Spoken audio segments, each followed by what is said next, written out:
Some actors shine, others burn, but there was once a man who illuminated every moment without burning out. A man whose talent was measured not by awards but by quiet dignity. He cracked jokes, he shed tears, he felt. Then he walked away with grace. This is not the story the headlines told, this is what they have missed. This is seen unseen, the parts of the story we never got to see.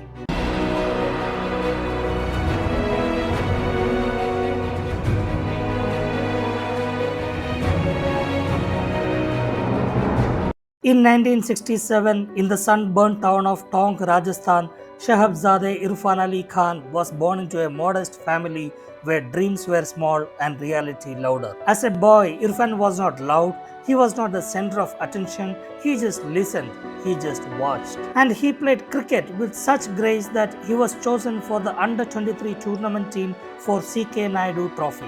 But destiny has its own price tags, and the train to opportunity cost more than his family could afford.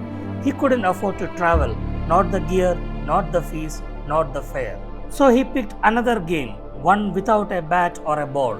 In the quiet theatres of Jodhpur, under the fading glow of old bulbs, he saw people become other people. That magic, raw, flawed, real, became his obsession.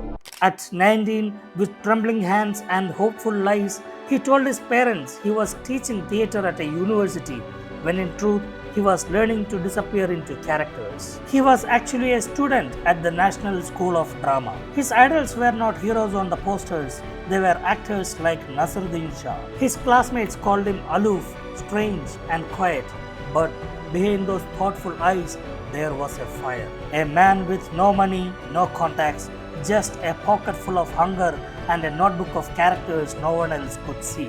He was not chasing stardom, just waiting to become a star. When he came to Bombay, Irrfan slept in shared rooms, sometimes with 5-6 others on the floor. He took what he got, TV serials, blink and miss film roles, Doordarshan villains, one-line parts and rejected auditions. At one point, he thought of quitting. He wrote letters back home that he couldn't send. But he stayed, he endured. Until one day, Meera Nair cast him in Salam Bombay only for most of his scenes to be cut. Yet something had begun. It was not fame, it was trust. From there came The Warrior, Haasil, Maqbool, each role quietly louder than the last. Irrfan didn't perform a character, he became that character. A gangster in Haasil who made you afraid and somehow heartbroken.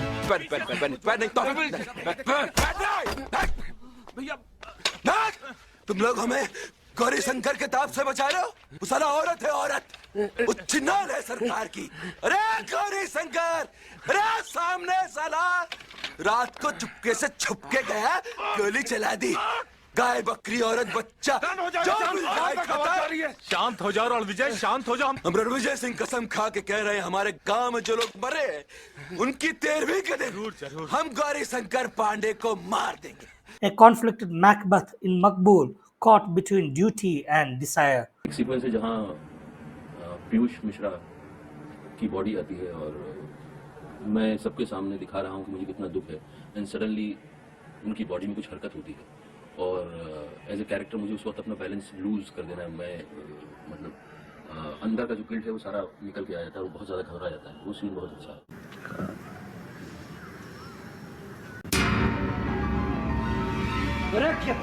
क्या है वो? उसको लेके जाओ उसको यहाँ से।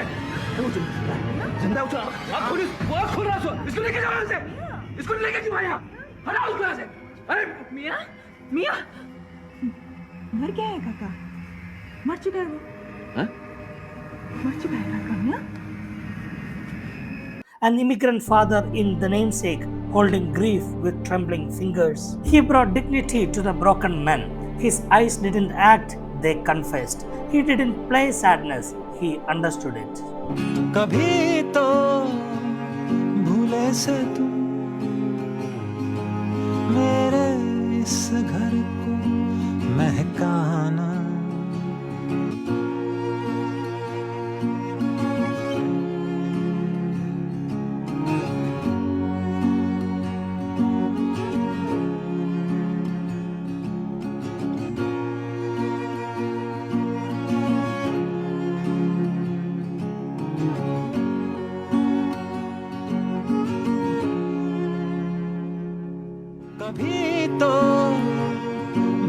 से तुम मेरे इस घर को महकाना. He never became a star in the traditional sense. He didn't chase limelight, hosting shows, posing for the flashbulbs. That was never him. He even walked red carpets like a man attending someone else's party, polite, quiet, and detached. He wasn't loud in interviews. He didn't wear opinions like costumes. And when the world screamed, Irrfan whispered. I don't know if it's true or not, not just in acting, in about everything. I feel a lot of times here that you have to go somewhere outside and get the respect, and then you'll get to do what you want to do here. Is that your experience? No, I think it's the audience which really felt nice about a person from their country getting recognition there, but not the industry. Industry only react to the business.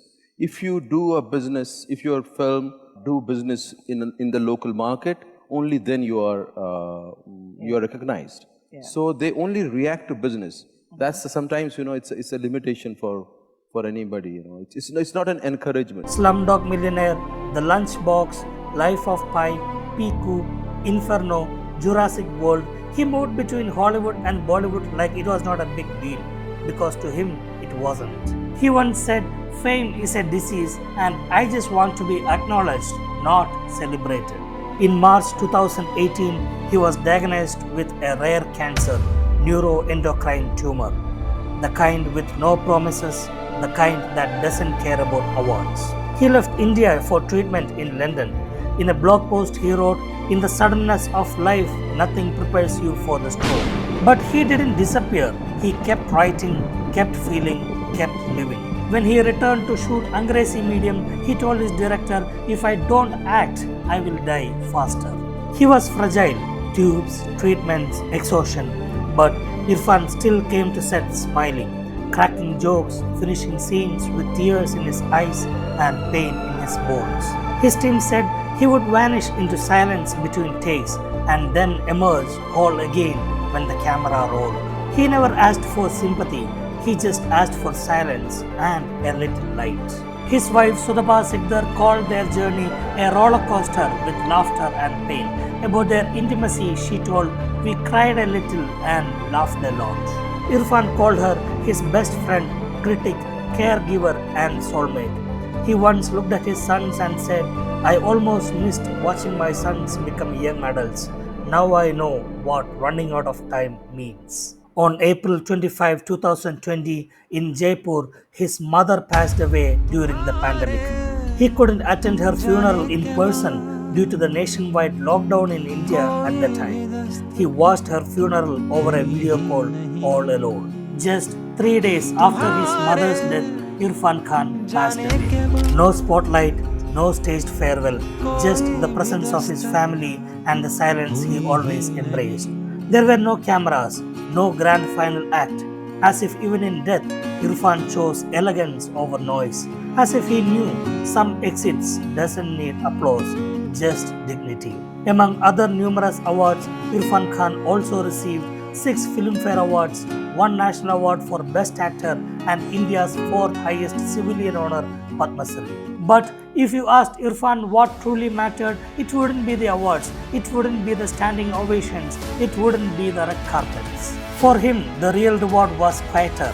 A stranger writing after the Lunchbox saying, "I saw my father in your silence."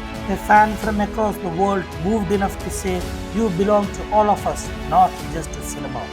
Shah Rukh Khan once said, "Irrfan taught me how to listen on screen." And Nasruddin Shah, his mentor, his mirror, and his idol, called Irrfan's art Mozart-like. Because the world didn't just watch Irrfan, they felt him. He never shouted, he never demanded, he simply arrived with depth, with silence, with truth. Irrfan Khan showed us you don't have to roar to be powerful. Sometimes a whisper is enough. Irrfan Khan didn't go out with a bang, he became the echo that really never left. This was not just a story, this was seen unseen, the parts of the story we never got to see.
season to a decade.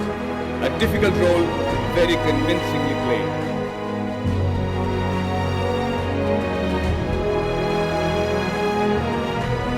But what always hurts the most is not taking a moment to say goodbye. If you enjoyed this video, hit the like button, share it with your friends and subscribe the channel for more videos. I will see you in the next episode.